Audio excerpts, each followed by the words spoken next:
Marcos, capítulo 4, o responsável por isso é vocês que cantaram o barquinho aí. Marcos, capítulo 4, do versículo 35 ao 41.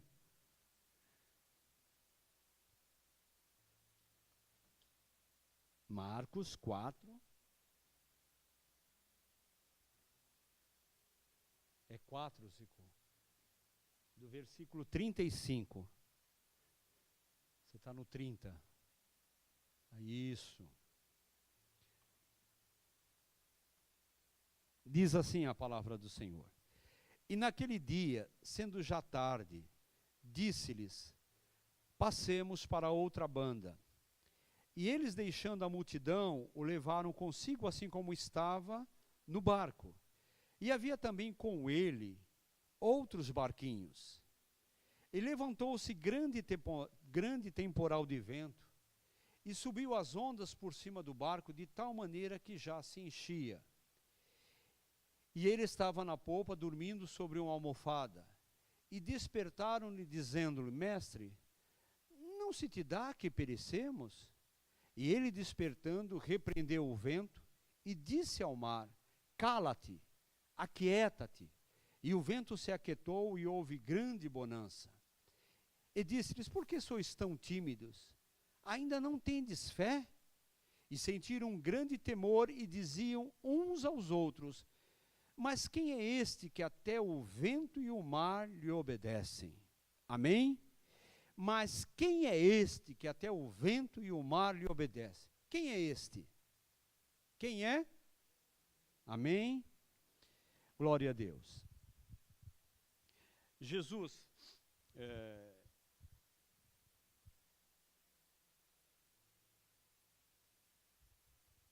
estava com os seus discípulos. Em determinado momento, eles estavam ali no mar de Tiberíades, ou mar da Galileia, que na verdade era um lago, não era um mar aquilo ali. Era o lago, a Bíblia diz também, o lago de Genezaré, né? E um lago com um certo tamanho, com um certo diâmetro, e eles precisavam atravessar, né, de um lado para o outro. E convidaram Jesus para estar com eles dentro do barco. E Jesus aceitou o convite, entrou no barco onde estavam os discípulos, e iniciou a caminhada. E uma coisa importante é que aquele barco de Jesus não era o único ali, haviam outros barcos acompanhando aquela comitiva. Então era um barco com Jesus e os discípulos, e outros barcos ali fazendo... Como é que carreata é condução de carros, de barco, como é que é uma porção de barcos?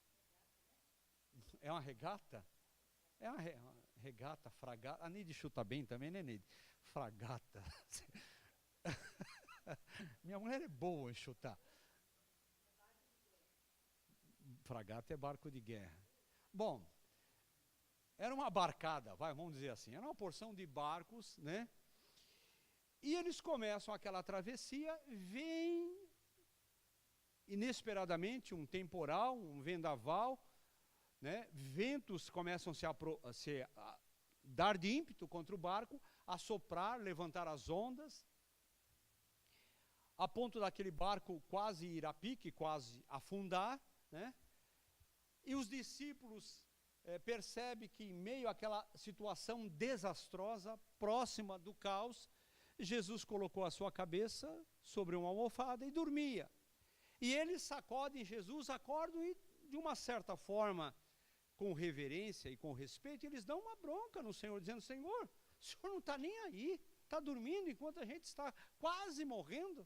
E Jesus calmamente se levanta, diz: vocês não têm fé, vocês ainda não acreditam em mim, não me conhecem. E ele repreende o mar, né? Ele repreende o vento, e aí há uma grande tranquilidade, há uma grande bonança. E os discípulos ficam assim, abismados, dizendo: quem é este que o mar e o vento lhe obedecem? E eu quero trazer alguns ensinos, eu quero meditar com vocês de algumas coisas importantes de uma forma assim resumida, para que você leve isso para a tua vida e seja uma experiência na tua vida, para que o teu barco não afunde.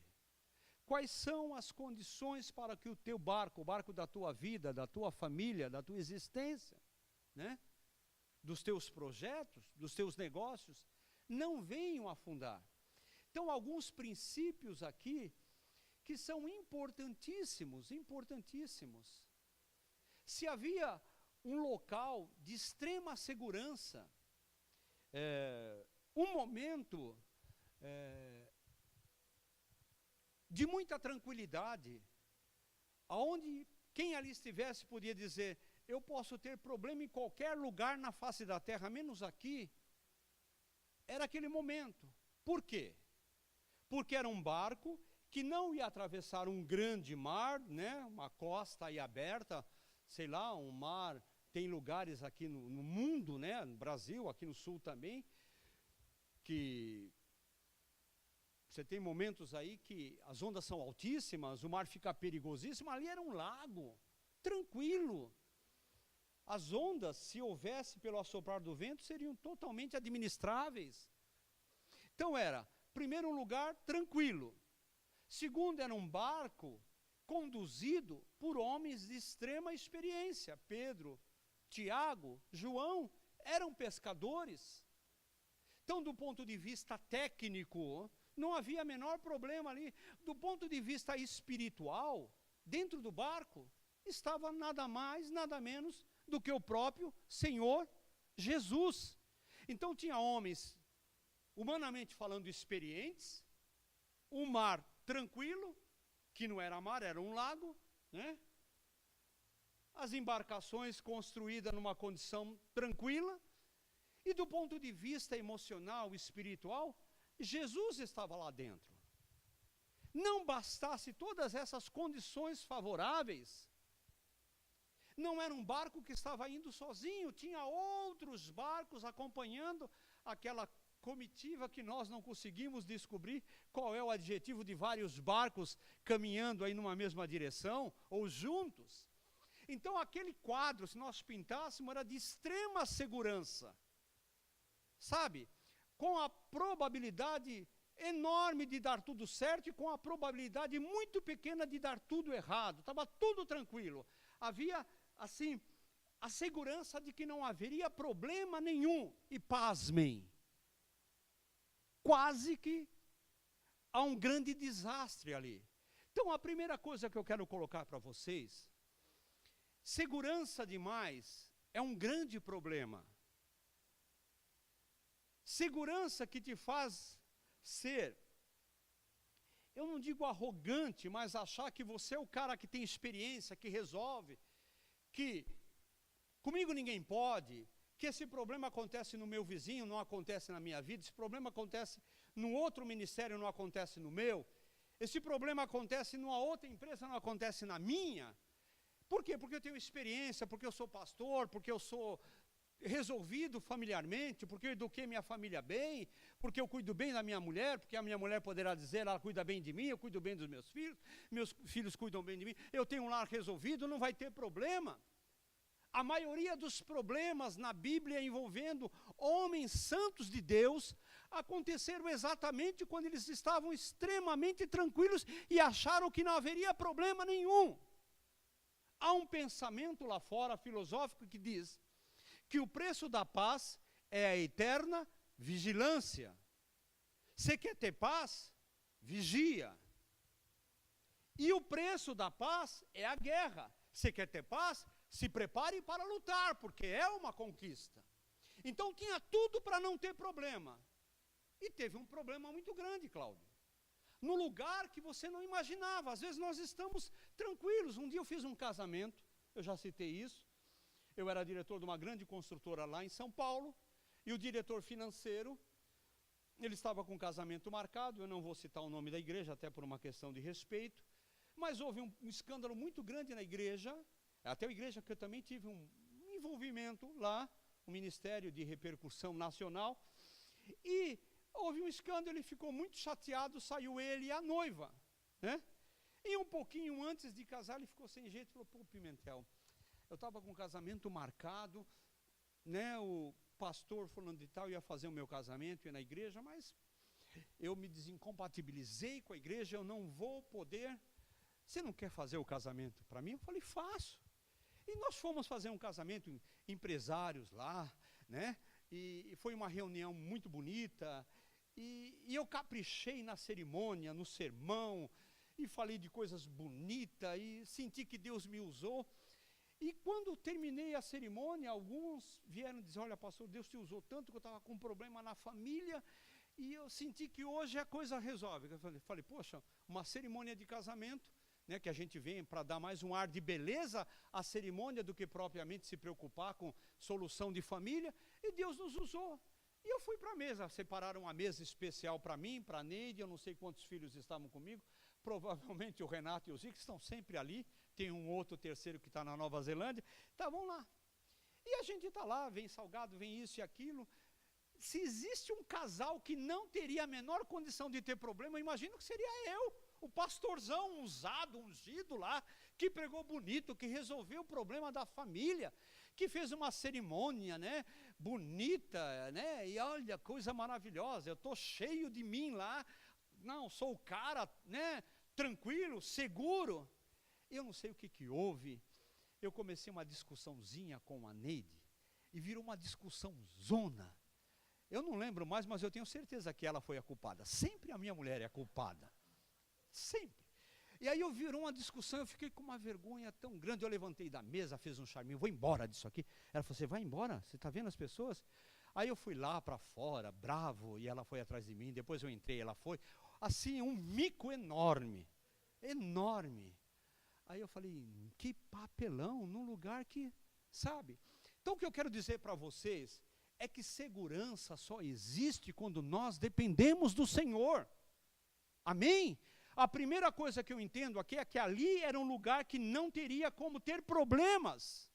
Não teria. Jesus estava lá, no barco tinha homens experientes, era um mar que não era problemático, tinha outros barcos e quase que tudo dá errado. Nós precisamos tomar muito cuidado na vida, Lucas e Loli, quando nós achamos que está normal. Às vezes nós casamos e deixamos de nos preocupar. Por quê? Porque está tudo resolvido em casa, o casamento já vai no piloto automático. Não tenho que me preocupar mais com a minha mulher, não tenho que me preocupar mais com meus filhos, tão crescido, tão resolvido. A gente entra lá no deixa a vida me levar, a vida leva eu, a gente vai naquela situação tranquila, ou mais ativo lá dos meninos lá de Liverpool, let it be, deixa viver, deixa estar. A gente acha que as coisas vão normalmente, não vai normalmente. E quando você acha que está tudo tranquilo, é a hora de você, ainda mais do que nunca, depender do Senhor. Paulo escrevendo a igreja de Éfeso, falando de guerra espiritual, de armadura, de capacete, de espada do Espírito, de sapatos da salvação. Ele diz, façam tudo isso. E depois de ter feito tudo isso, ficai firmes.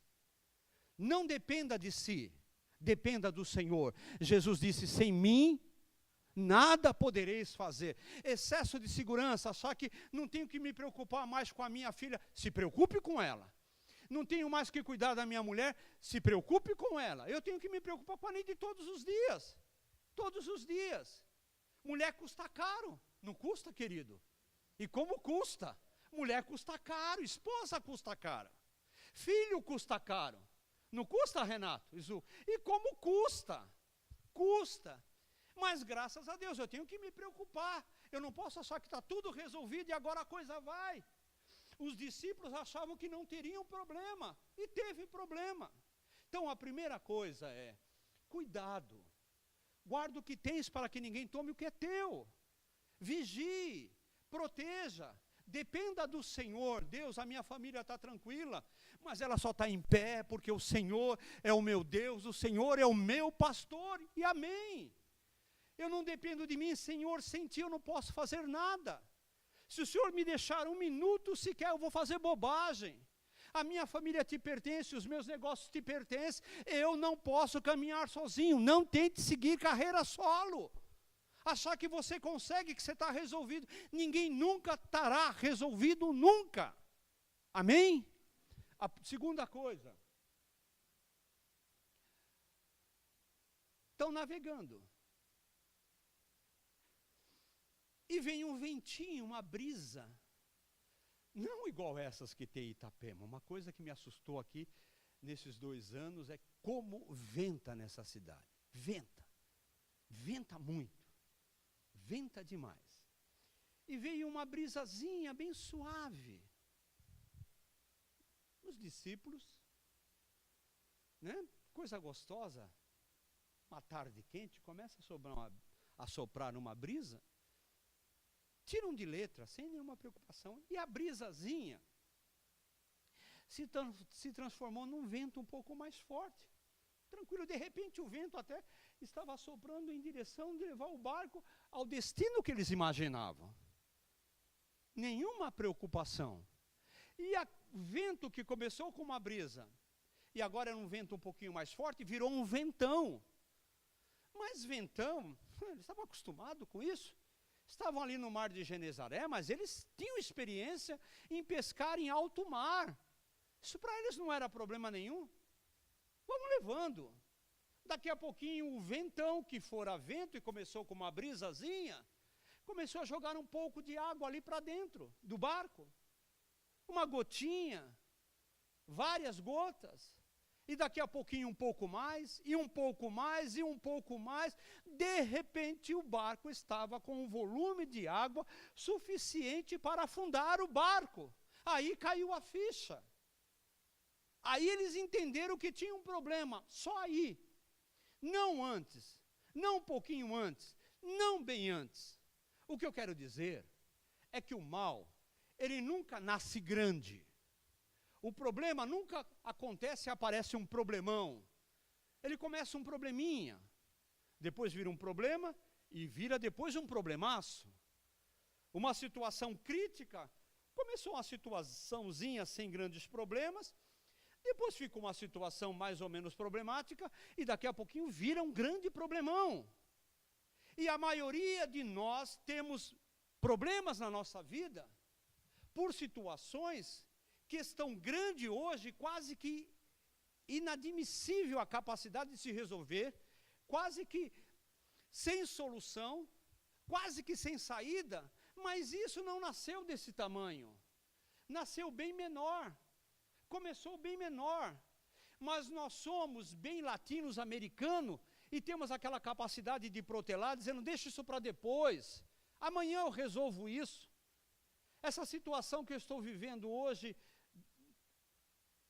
desagradável, mas dá, eu resolvo isso amanhã, amanhã.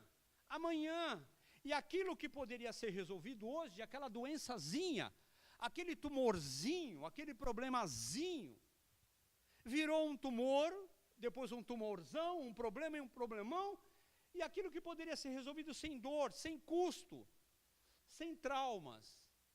Quando é possível resolver?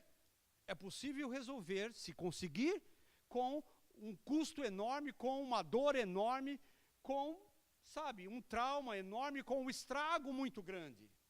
O diabo vai te pedir o dedo. Nós pregamos há 2 domingos atrás sobre as 4 propostas do diabo, representada por Faraó no Egito para que Moisés não saísse. A primeira proposta, Moisés diz, nós vamos embora daqui, porque temos que cultuar ao Senhor, temos que fazer festa. Faraó disse, não precisa, fica aqui no Egito, uma proposta tranquila. Moisés disse, não. Aí depois volta novamente na presença de Faraó, e Faraó disse, não, se vocês não podem ficar aqui, vão embora, mas não vão para muito longe. E aí Moisés diz, também não dá para fazer assim.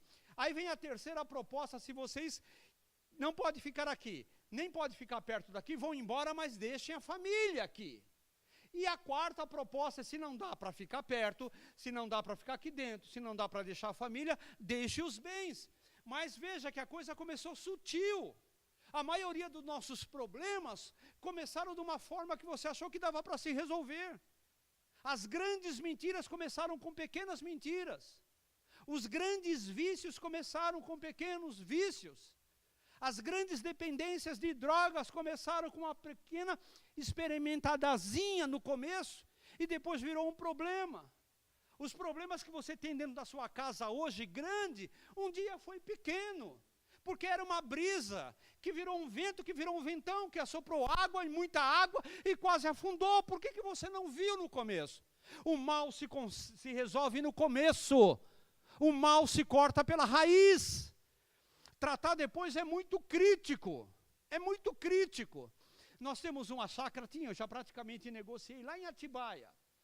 E alguns anos atrás, alguns meses atrás, ela era cercada por um bambuzal, que nós não nos preocupamos, e aquele bambu foi se espalhando e começou a brotar uns bambuzinhos. E nós, como bons brasileiros, em vez de arrancar o bambuzinho pela raiz, cortamos. Impressionante, há uma semana atrás, nós mandamos podar, Renato, está entupido de bambu tudo aquilo, mas no começo era coisinha pequena, suportável, e aquilo foi, se propagando, se proliferando, porque nós não arrancamos pela raiz. Então a segunda coisa que eu quero te dizer, é que você precisa eliminar o mal no começo, no início. Não ache que você tem a capacidade e o domínio e a qualificação de que você pode resolver esse problema depois. Grandes mentiras, eu disse, começou com uma pequena mentira. Grandes infidelidades começaram com situações bem pequenas. Problemas que você está vivendo no teu lar hoje poderia ter sido resolvido de uma forma mais tranquila no começo, mas você achou que não tinha problema, que dava para levar, que dava para resolver lá para frente, amanhã. Não é amanhã, é hoje. No momento crítico na história do povo de Deus, quando Acabe, desobedece a orientação de Josué e toma lá daquilo que era considerado maldito pelo Senhor, Deus disse, não toque. Acã foi lá e pegou e guardou, e aí houve um momento de destruição, e Josué vai para a presença de Deus para buscar solução, e Deus disse, santificai-vos hoje, e amanhã eu farei maravilha no vosso meio. Só que nós queremos o quê? As igrejas pregam isso. Prega maravilha, venha para receber maravilha hoje, venha para receber o teu milagre hoje, venha para resolver o teu problema hoje, e amanhã você resolve o teu espiritual, amanhã você resolve a tua relação com Deus, amanhã você resolve o teu problema de pecado. É o inverso. Santificai-vos hoje, resolva-te com o Senhor hoje, e amanhã eu farei maravilhas. Mas o evangelho segundo o homem diz, não, primeiro eu quero as bênçãos, primeiro eu quero a solução, primeiro eu quero resposta, primeiro eu quero portas abertas, depois eu me resolvo com Deus. Negativo. Então a situação tem que ser o seguinte, começou, vai devagar, acha que dá para levar devagar, começou, pare. Não sei se tem algum mineiro aqui, tem não? Não tem mineiro? Mas está gravando? Também os mineiros que me perdoem, não vou ofender. O diabo é mineiro. É mineiro. Ele vai devagar. É devagar, né? É despacito. Quer cantar o despacito aqui? Não. É lógico que não. É despacito, é devagar, E você não percebe. Eu faço mingau para minha mulher. Há muitos anos eu alimento a minha mulher, pelo menos umas 2 vezes por semana, principalmente no frio, com mingau. Eu pego o mingau de aveia, né? Agora eu estou cuidando porque ela está com uns quilinhos a mais. E aí um leite semi-desnatado, e eu pego um adoçante. Eu vou dar a receita, 1,5 copo de leite, 3 colheres de aveia. Essa igreja é uma igreja... como? Educativa. 1,5 copo de leite, né, Neide? Ela está vindo agora, preciso pegar leve. 3 colheres de aveia e umas 5 gotas de adoçante. Você põe lá no fogo, né? Fogo brando, ele vai engrossando, aí eu mexo, a hora que ele está bem consistente, eu desligo e ponho num prato fundo, que a minha mulher gosta de um prato bem fundo, né? E aí eu levo um mingau para ela. Como é que ela come um mingau? Ela vai comendo nas beirinhas, vai fazendo até uma espiral, né? Vai comendo assim nas beiras, aí come no meio, depois fica só um núcleozinho no prato, ela vai lá e crau, e limpa o prato. O diabo trabalha assim, ele vai comendo o mingau pelas beiradas, ele vai envolvendo a tua vida de pouco, ele pede o dedo, você dá, Ele quer a mão, ele vai levar a mão. Não satisfeito com a mão, ele leva o braço. Não satisfeito com o braço, ele leva o corpo inteiro. E quando nós vamos nos enxergar, nós estamos dominados por uma situação que poderia ter sido resolvida no começo. Por um negócio que Deus tinha dito, não entre nisso. Sabe, por um relacionamento que está te arrebentando. Sabe, por um envolvimento numa situação que você achou que podia dominar. E hoje você está dominado por ela. Você está envolvido por ela. Você está se arrebentando e o teu barco está afundando. Está cheio de água, não sai mais do lugar. Tem gente aqui que está com um barco cheio de água e não vai nem para frente nem para trás. E como eu disse no início, o destino do vidro é quebrar. A Neide concluiu, o morno, a probabilidade nunca será de esquentar e sim de esfriar. E um barco cheio de água que não vai para frente nem para trás, ele vai afundar. Por quê? Porque lá no começo você sabia que não podia se envolver com isso, que você não precisava tocar, mas era um ventinho, era um pecadozinho, era uma olhadazinha para a vizinha, era um envolvimentozinho com a secretária, era um negóciozinho desonesto, mas esse governo é tão corrupto, tão arrebentado, que se ele pode e faz, por que eu não posso também? Qual é o problema? E você se envolveu, e hoje você está num buraco sem saída. Você está numa situação, e agora? O que vai fazer? Então, cuidado, que uma grande tempestade começou com um pequeno ventinho. Então, corte o mal no começo. Elimine no início. Não deixe aquilo se proliferar, se multiplicar de um tamanho que você acha, não, eu vou me controlar, vai nada. Não se garanta. Eu iniciei dizendo, não confie em você. E a segunda coisa que eu estou dizendo é corte o mal no início.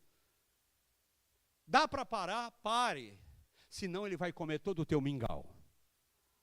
Terceira coisa. Eu vou correr. O barco tinha andado já alguns metros, algumas centenas de metros, talvez alguns quilômetros, e ele estava agora no meio. E no meio, é sempre no meio, é que veio a grande tempestade.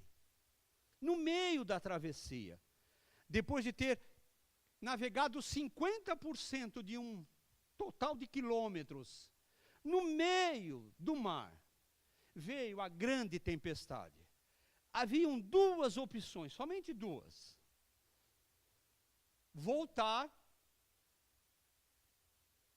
ou avançar. Duas opções. Recuar ou encarar aquela tempestade e fazer pé firme e ir adiante.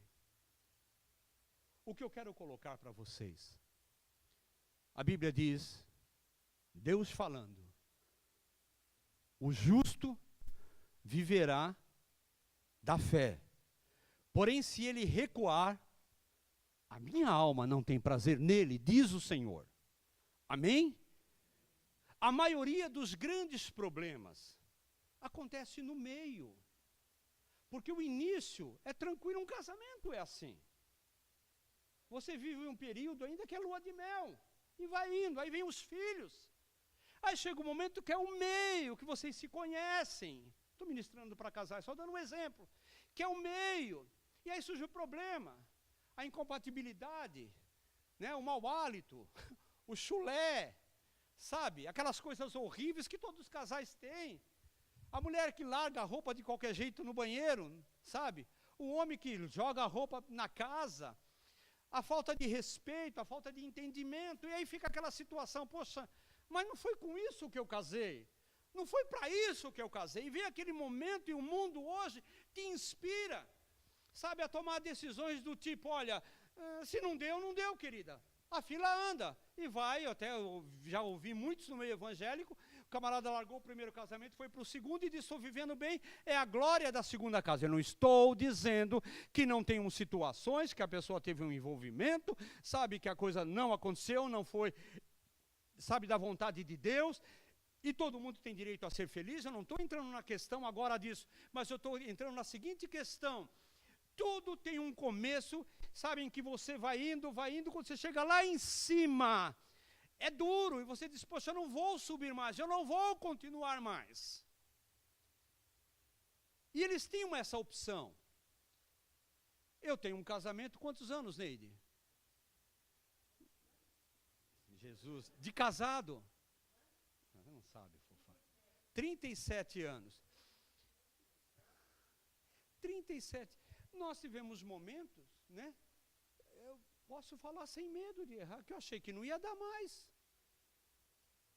Mas, pastor, se eu tenho coragem disso, qual é o problema? Eu sou humano. Teve um momento na vida que eu disse, poxa, eu estou fazendo minha mulher infeliz. E qual a visão do mundo? Separa. Teve um momento na minha vida, nos meus negócios, que eu disse, estou decretado a ser um falido. Porque eu tive um momento maravilhoso, eu cresci, eu dirigi empresas grandes, eu fiz bons negócios, de repente deu tudo errado. Aí chegou no meio, as coisas não andaram mais. E aí fica que sentimento? Voltar, me recolher à condição de medíocre, e viver assim prostrado e achatado, dizendo, não tenho condição, não há saída para a minha vida. Há um processo de humilhação, de dizer, eu sou um derrotado, eu sou um falido, eu sou um miserável. Ou ir um pouquinho mais à frente, continuar e acreditar um pouco mais. A maioria de nós desistimos no meio, paramos no meio. Casamentos maravilhosos foram destruídos no meio, porque veio o problema, porque veio a tempestade. Negócios que poderiam caminhar um pouquinho mais, parou-se no meio. Quando Naamã, aquele sírio leproso, foi levado à presença de Eliseu, que nem o recebeu, Eliseu manda o seu moço Geazi, dizer, manda esse sírio tomar 7 banhos, mergulhar 7 vezes no Jordão, e ele será curado da lepra. Naamã ficou indignado com aquele desprezo. Ele era um grande general, talvez o primeiro-ministro da Síria, e não foi recebido com as honrarias por um profeta, sabe, desconhecido, de uma nação desconhecida, escrava. E quando Naamã se prepara para voltar para o seu rei, para decretar guerra a Israel, os conselheiros de Naamã disseram, Naamã, se esse homem te pedisse coisas difíceis, eu não faria. O senhor é leproso mesmo, está perdendo o dedo, está perdendo o nariz, está perdendo unha, está perdendo o olho, está acabando tudo. Ora, tomar um banho num rio que você está dizendo que é poluído, qual é o problema? O que é uma ferida a mais, Naamã, para um leproso? O que é uma flechinha a mais para um São Sebastião? Vai nessa, Naamã. E Naamã vai e entra. Primeiro mergulho, nada. Segundo mergulho, nada. Terceiro mergulho, eu tenho certeza que o sentimento, quando ele emergia e olhava para a pele, eu acho que ele se achava mais leproso ainda. No quarto mergulho, no meio, ele se prepara para se levantar e pegar a espada e, matar a Eliseu, os conselheiros. Não, o homem disse 7, não é 4, não pare no meio. E Naamã vai para o quinto, vai para o sexto, vai para o sétimo, e quando ele se levanta, ele fica assim com medo de olhar para a pele, mas ele olha para as margens do Jordão e vê homens ajoelhados, outros com a mão erguida, louvando. Ele diz, olha, aconteceu alguma coisa, e ele olha para a sua pele, e a Bíblia diz que a sua pele estava igual à pele de uma criança. O grande problema é que nós paramos no terceiro, no quarto mergulho. Nós chegamos no meio de Genezaré, a tempestade veio, eu quero voltar para trás, Cláudio. A primeira dificuldade financeira, eu vou parar. Sabe, o problema que eu tenho na família não dá. Casamento não é para mim. O primeiro problema que eu tenho na igreja não dá, a igreja não é para mim. Evangelho não é para mim, servir a Deus não é para mim. É na nossa persistência, disse Jesus, que nós haveríamos de ganhar as nossas almas. É ser fiel até a morte, dar-te-ei a coroa da vida eterna. Diga ao meu povo que marche, diz a palavra do Senhor. Moisés, por que clamas a mim? Está lá, Senhor, tem misericórdia.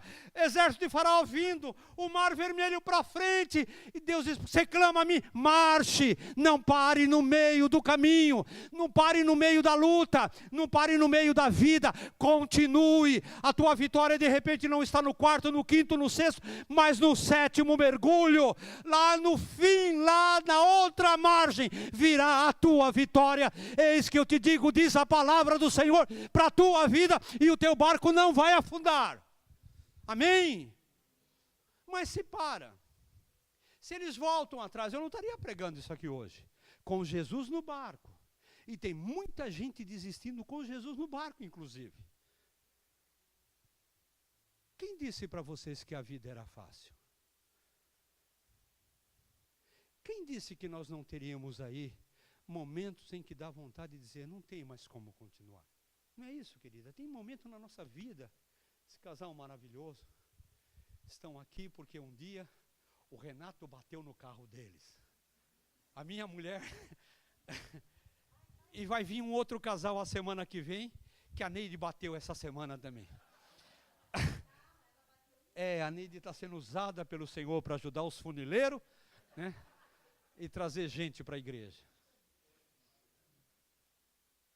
Jesus não disse que a nossa vida ia ser fácil. Ele disse, no mundo tereis aflições, mas tem de bom ânimo.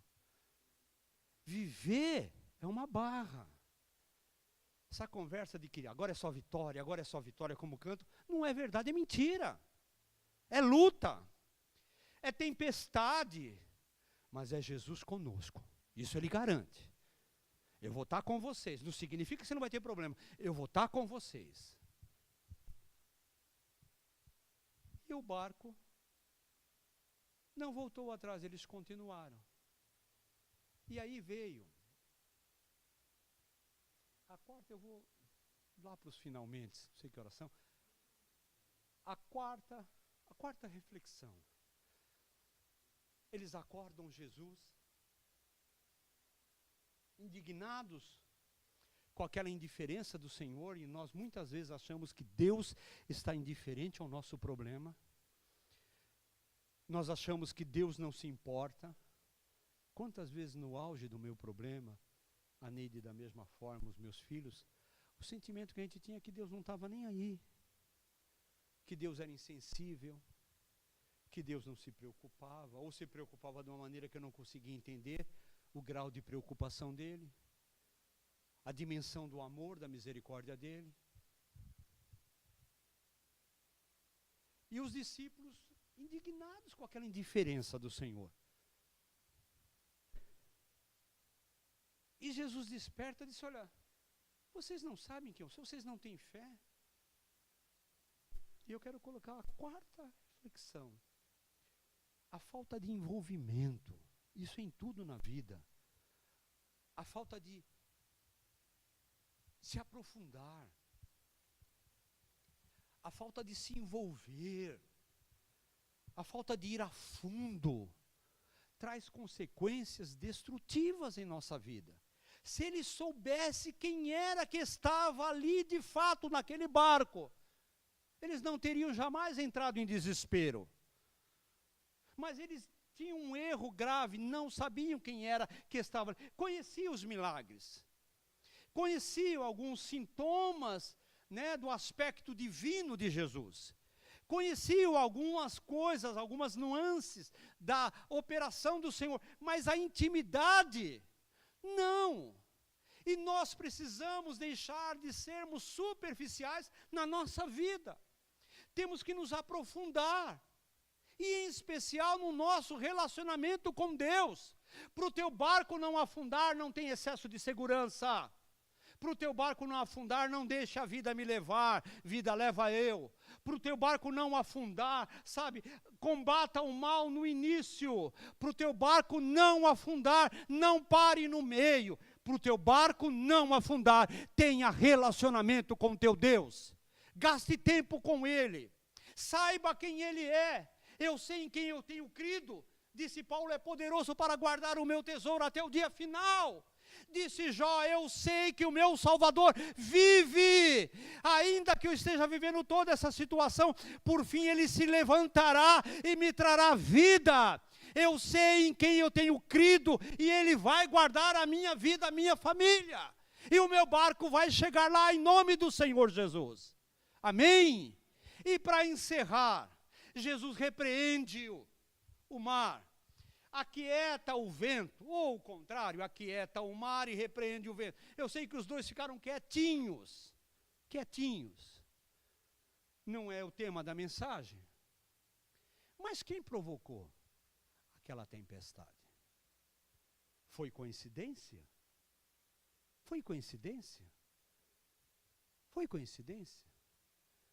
Nós lidamos com o poder além do nosso conhecimento. O diabo não está aí. Eu falava, a gente voltou lá de São Paulo ontem de carro. Nós estamos num momento, não vou aqui estar falando de política, nós estamos num momento de polarização, mas no fundo, independente se o candidato é bom ou não, preste atenção. É uma luta do bem contra o mal. Não esqueçam isso. Estou defendendo esse ou aquele. Mas é um posicionamento muito claro de forças que está acontecendo no mundo inteiro, para que os princípios cristãos de família sejam tirados do meio da sociedade.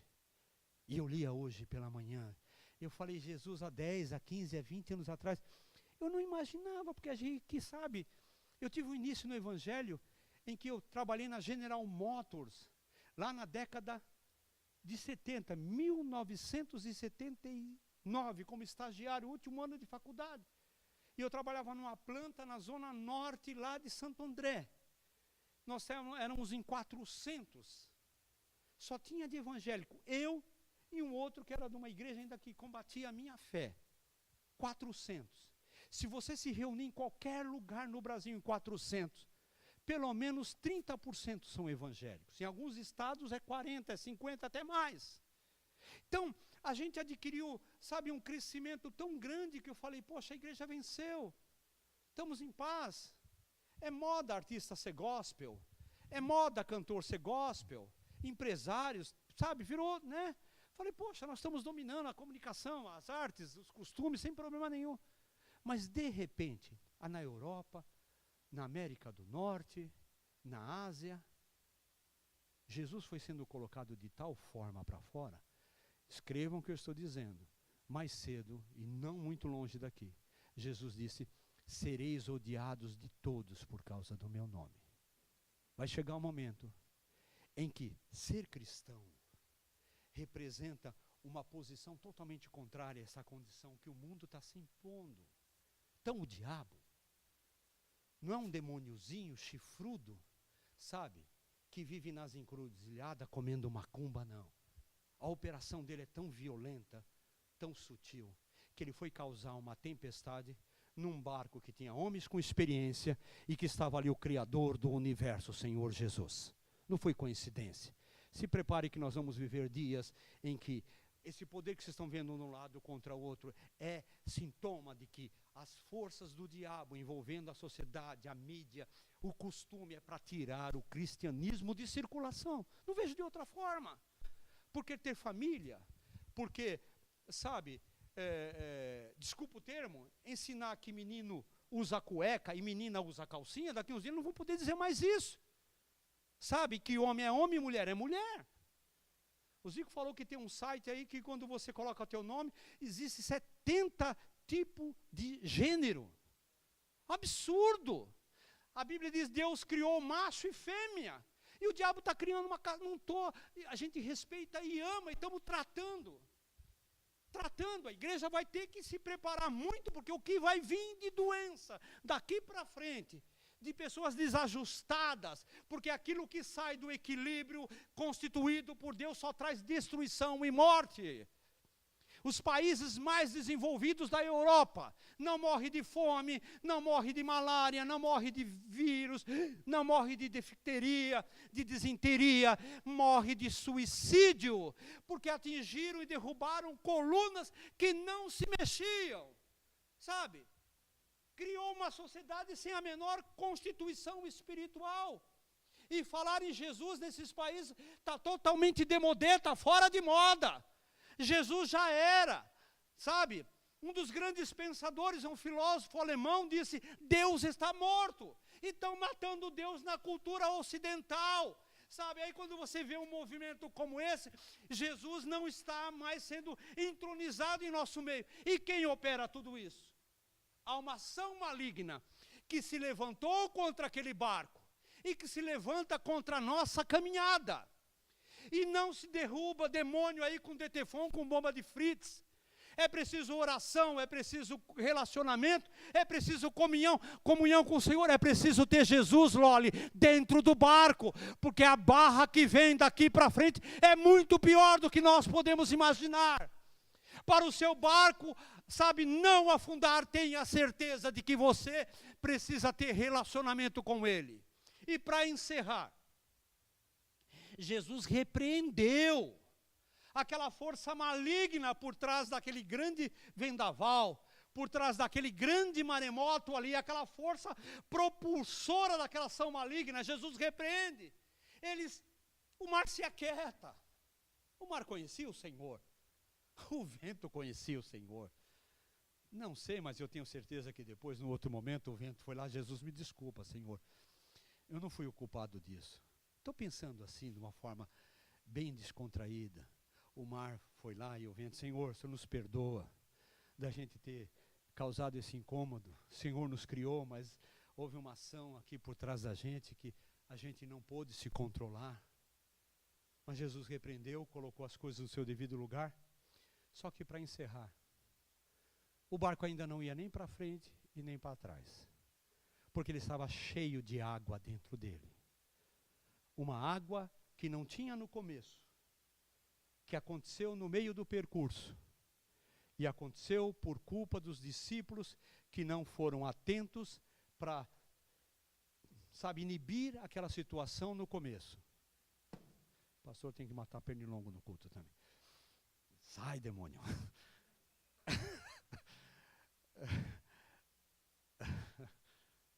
E o pior é que ele não saiu. E aí, o barco estava cheio de água nele. Está amarrado o demônio. Não? Os irmãos me perdoam, mas essas coisas acontecem em igreja pequena. E aí tinha água no barco. Não está gravando isso não, né, Zico? Já? É. E tinha água no barco.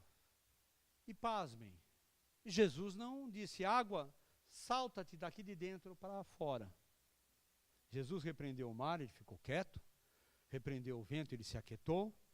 Mas o barco estava cheio de água. E quem teve que tirar essa água para fora foram os discípulos. Eu quero encerrar dizendo o seguinte: nós acumulamos tanta sujeira na nossa vida. Às vezes não é sujeira, nós acumulamos traumas, nós acumulamos deformações, nós acumulamos vícios, nós acumulamos dores, nós acumulamos sentimentos de morte, nós acumulamos sentimento de derrota, nós nos achamos e nos enxergamos tão insignificantes, tão problemáticos, tão deformados, tão mal resolvidos, tão incapazes de, sabe, enxergar Deus. E às vezes essa situação, ela vem em função de um acúmulo de problema na nossa vida. E não bastasse isso, as pessoas, o mundo, fazem questão de lembrar aquilo que nós somos. Sabe, aquilo que aconteceu, aquilo que foi a nossa vida. E nós muitas vezes somos um barco cheio de água, de lama, sabe? Que a gente quer caminhar e não conseguimos caminhar. Mas eu creio no Senhor, mas você tem água dentro do teu barco ainda. O Senhor salvou a minha família, mas você tem água dentro da tua casa ainda.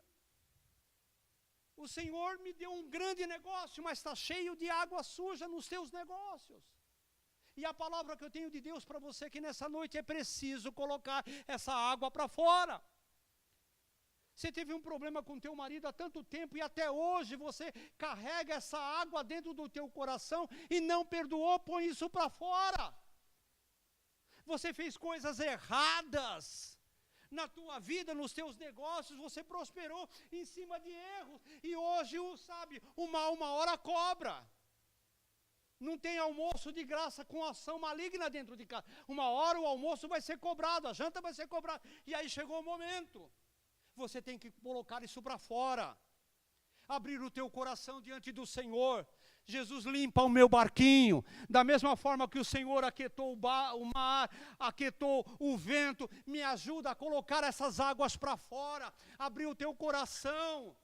Eu ensinei numa quarta-feira aqui, Jesus disse, olha, quando você orar, entra no teu quarto, fecha a porta do teu quarto e ora em segredo. E Deus que vê, não é que ouve, Deus vê. Deus quer ver o teu coração se abrindo para Ele, dizendo, tem misericórdia, eu não presto, eu sou problemático, tem sujeira na minha vida, eu sou mal intencionado, tem sujeira no meu barco. E Jesus diz, ótimo, é com isso mesmo que eu quero lidar com a tua verdade. Eu quero trabalhar as tuas verdades e não a tua hipocrisia. Não seja hipócrita. Estou bem, estou maravilhoso, estou resolvido e cheio de lama dentro do barco. Senhor, eu estou cheio de problema. Tem misericórdia de mim, disse Jesus. Esse será justificado. Amém? Deus te abençoe. Vamos ficar em pé.